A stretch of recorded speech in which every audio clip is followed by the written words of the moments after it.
Okay, good day everyone.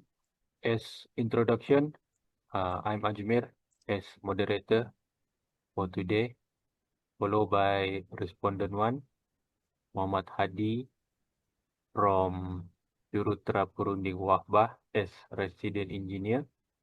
Respondent two, Mr. Azhan Khairul Nasri from Eastbourne Corporation Berhad as site engineer. And respondent three, Mr. Muhammad Amin from Lichshine Sendam Berhad as Safety and Health Officer. So today we are convey to go through with the systematic failure that lead to the April 2025 Shah Alam crane fatality. So this is not merely a technical failure of heavy machinery. It was a breakdown of organizational safety safeguard during a high-rise tower crane dismantling operation. Specifically, the investigation highlight a bypass from the safe working lot, or we call it as SWL, limitation during counterweight replacement activity, and also catastrophic failure in communication between the lifting team. So we are here to identify how leadership driven solution, as our discussion is leadership perspective, can transform from this tragedy into a catalytic for a more resilient OSH environment.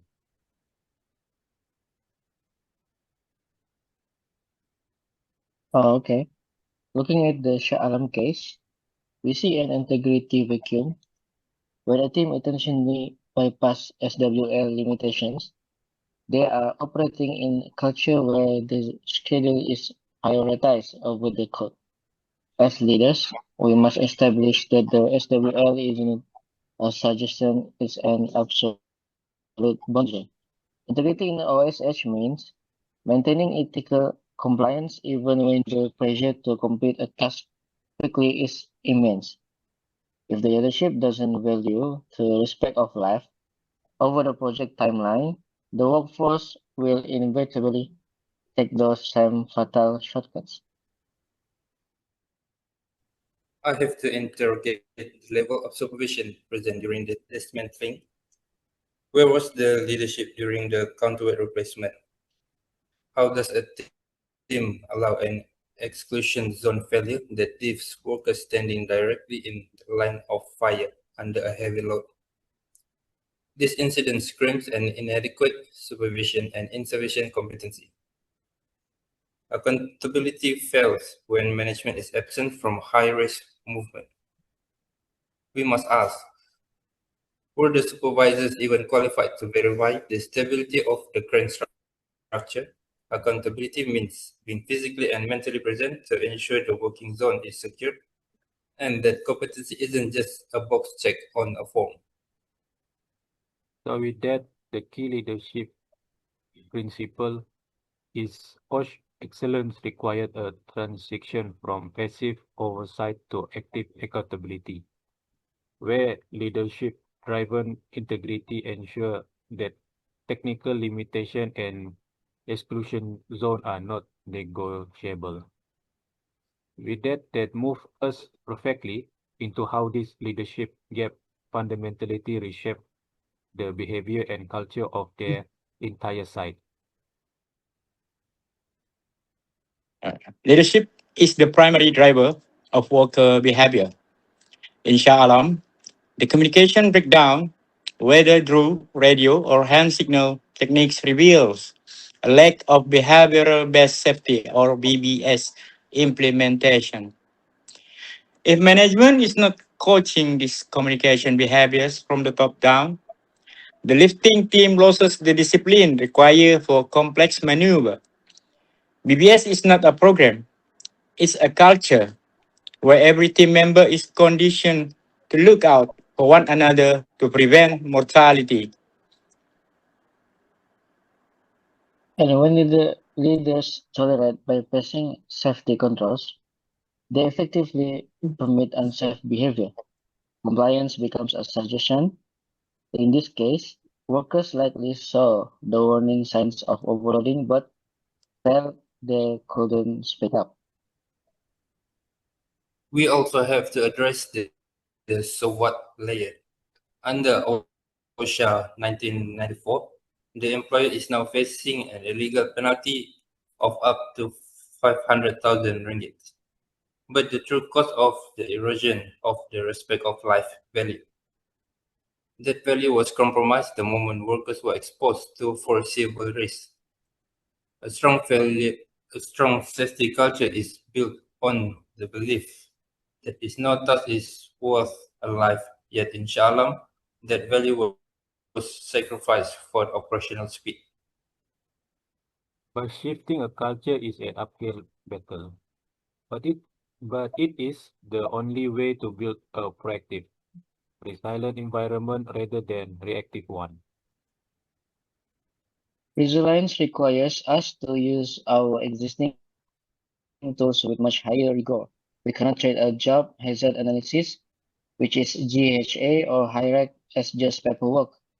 They must be lived documents that dictate the flow of work. I agree. I agree resilience is also built through daily toolbox talks that actually align the team on roles and specific load limits before the first lift begins. It's about measuring compliance through regular auditing, not waiting for an accident to tell us our system is broken.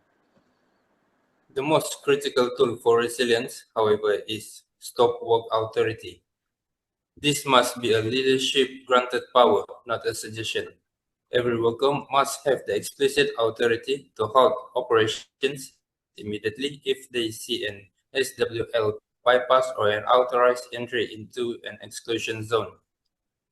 If the worker in Shah Alam felt truly empowered to stop the operation when the crane became unstable, we would not be having this conversation.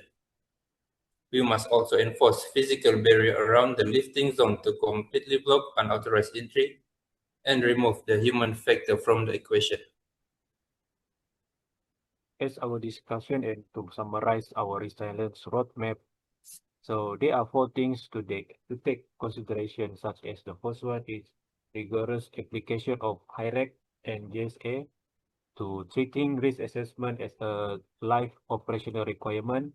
The second, active BBS or behavior-based safety coaching, bridging communication gap in radio and hand signal. The third, formal stop work authority to empowering every worker to help unsafe lifting. And the last one, fourth, physical barrier enforcement for ensuring exclusion zone are absolute. As closing, by preventing a recurrence of the Shah Alam tragedy requires a trifecta of integrity, active accountability, and the rigorous implementation of behavior-based safety. We must foster a culture that respectful life above all else. A final thought from each of you? My commitment is to ensure that integrity is never sacrificed for speed and that SWL limits are treated as an absolute safety mandate. I will focus on strengthening supervision and ensuring that stop work authority is an enforced reality, specifically regarding exclusion zones and physical barriers. I am committed to implementing BBS to bridge the communication gaps and human factor failure that currently plague our lifting operation. Let's take this insight back to the field. If we don't lead with this value, we are simply waiting for the next strategy. With that, we adjourn our group discussion by today, and I would like to thank all of you all as the respondent for today. Thank you. All right, thank you, sir.